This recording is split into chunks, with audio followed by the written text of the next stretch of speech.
नमस्कार दोस्तों, एक बार फिर से स्वागत है आप सभी लोगों का मेरे यूट्यूब चैनल इक्विटी टॉक्स में। दोस्तों, जैसा आपको पता है आईपीओस का सीजन ऑन है। एक के बाद एक हमें कई नए अच्छे आईपीओस देखने को मिल रहे हैं, चाहे वो एसएमई हो चाहे वो मेन बोर्ड हो। तो इसी सिलसिले में एक एसएमई में नया आईपीओ हमें देखने को मिल रहा है जिसका नाम है मोस्टल डिवाइसेस लिमिटेड आईपीओ। तो आइए दोस्तों, आज हम लोग देखते हैं कि कंपनी क्या करती है, इसके आईपीओस के डेट्स और डिटेल्स क्या हैं। लास्ट में हम लोग देखेंगे इसके फाइनेंशियल लेटेस्ट जीएमपी और हम लोग डिसाइड करेंगे इसे अप्लाई करना है चाहे अवॉइड करना है। तो अगर आप चैनल पर नए हैं तो लाइक और सब्सक्राइब कर दीजिए। दोस्तों आइए बिना किसी देरी के देखते हैं कंपनी क्या करती है। तो दोस्तों बात करेंगे कंपनी के प्रोडक्ट्स की, तो दो मेन प्रोडक्ट्स निकल के आ रहे हैं, एलईडी डिस्प्ले सिस्टम और हियरिंग एड्स। तो इनका जो एलईडी डिस्प्ले सिस्टम है वो बेसिकली कमर्शियल यूज़ के लिए लिया जाता है, जैसे कि advertisement media, billboards, corporate board room presentation, daily promotions करने के लिए, कमांड सेंटर्स और फ्रंट साइंस जो होते हैं कंपनी की, जिन पे आप देखते हैं कि मूवमेंट होती रहती है उनके नाम की, या अगर आप बीएससी के एक्सचेंज के बाहर भी देखेंगे तो वो स्क्रीन पे मूवमेंट होती रहती है। तो उस टाइप्स के ये कुछ बनाते हैं बिलबोर्ड। जो इनका एलईडी सिस्टम है वो एक कंटेंट मैनेजमेंट सिस्टम के साथ आता है, जो कि सीधे इसको कनेक्ट कर देता है फ़ोन और कंप्यूटर से। जो इनका हियरिंग एड है उसे हम हेल्थ एड भी के नाम से जानते हैं अक्सर। ये उन लोगों को मदद करता है जो कि डिसेबिलिटीज़ से जूझ रहे होते हैं या थोड़े उम्र दराज हो जाते हैं, जिन्हें सुनाई कम देता है, तो उस चीज़ को ये सही करता है। इनके कस्टमर की बात करेंगे तो artificial limbs manufacturing corporation of India इनके मेन कस्टमर्स हैं जिन्हें ये हियरिंग एड सेल करते हैं।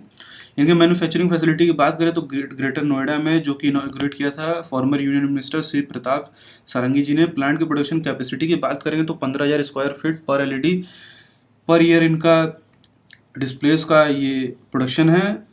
और हियरिंग एड की बात करेंगे तो 4 लाख यूनिट पर ईयर। 31 मार्च 2024 तक की बात करेंगे तो 68 एम्प्लॉइज़ हैं कंपनी के पास। तो ये हो गई कंपनी की डिटेल्स। आइए अब इसके हम आईपीओ के डिटेल्स देखेंगे। दोस्तों बात करें ओपनिंग डेट की तो 16 सितंबर को ओपन हो जाएगा, क्लोजिंग 19 सितंबर को। टोटल इशू साइज की बात करेंगे तो 70.66 करोड़ का टोटल इशू साइज है, यहाँ हमें देखने को मिल रहा है। प्राइस बैंड की बात करेंगे 155 से 160 रुपीज़ का प्राइस बैंड है। 800 शेयर्स का एक लॉट होने वाला है। मिनिमम आपको एक लॉट यानी 800 शेयर्स के लिए अप्लाई करना पड़ेगा। लिस्टिंग होगी एनएसई एसएमई पे। इनके रजिस्ट्रार की बात करें तो एमएएस सर्विसेज लिमिटेड है। क्यूआईबी कोटा के लिए 50% है, यहाँ पे रिटेल्स के लिए 35%, एनआईआईएचएनआई के लिए 15%।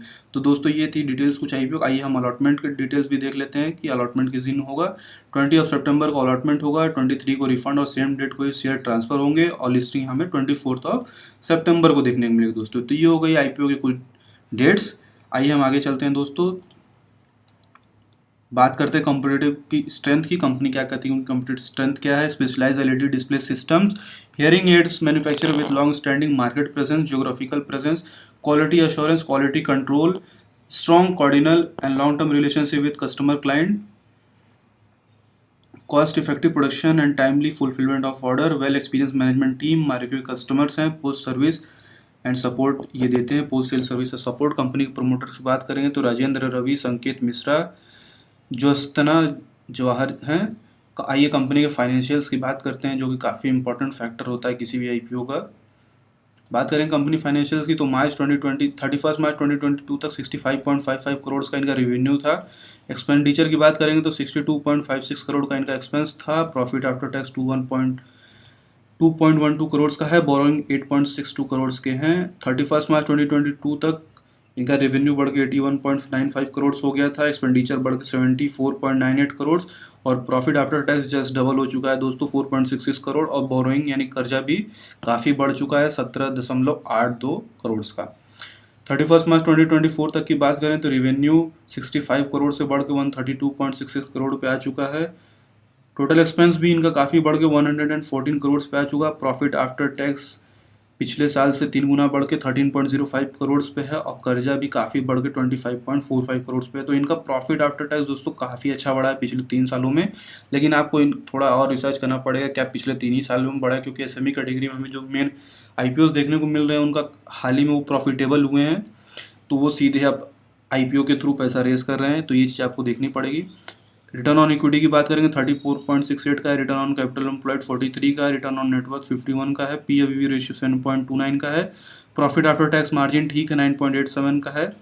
मैन्युफैक्चरिंग इंडस्ट्री में कमी होता है, इसके हिसाब से सही है। ईपीएस की बात करेंगे तो प्री इशू ये ईपीएस 11.14 का है और पोस्ट आईपीओ 8.09 का रहेगा। पी 14.36 का है प्री आईपीओ, 19.77 पोस्ट आईपीओ। आइए हम सबसे इंपॉर्टेंट में से एक ऑब्जेक्टिव ऑफ द इशू की बात कर लेते हैं, कंपनी पैसा क्यों रेस कर रही है। तो कंपनी को प्री पेमेंट करना है, repayment of certain loans availed by the company, यानी कर्जा चुकाना चाहती है company, funding of working capital requirements of the company, general corporate purposes. तो ये 3 वजह हैं कंपनी इशू क्यों ला रही है। आइए हम देखते हैं। प्रमोटर्स होल्डिंग प्री आईपीओ क्या थी, प्री इशू थी 98.50, लगभग 100% इन्हीं के पास थी, और पोस्ट आईपीओ सिर्फ 71.53% रह जाएगी दोस्तों। तो ये हो गया आईपीओ का डिटेल दोस्तों। आइए अब हम इसका जीएमपी डिस्कस कर लेते हैं। जीएमपी डिस्कस करने के लिए आइए सबसे पहले इसका जीएमपी देख लेते हैं। तो दोस्तों बात करेंगे इसके लेटेस्ट जीएमपी की, तो इसका latest GMP 108 rupees to 110 rupees निकल के आ रहा है।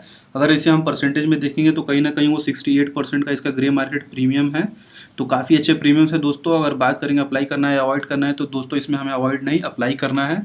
तो ये थी कुछ डिटेल्स और हमारे डिसीजन की अप्लाई करना है कि नहीं। होप करता हूँ आपको वीडियो अच्छी लगेगी। Thank you for watching this video.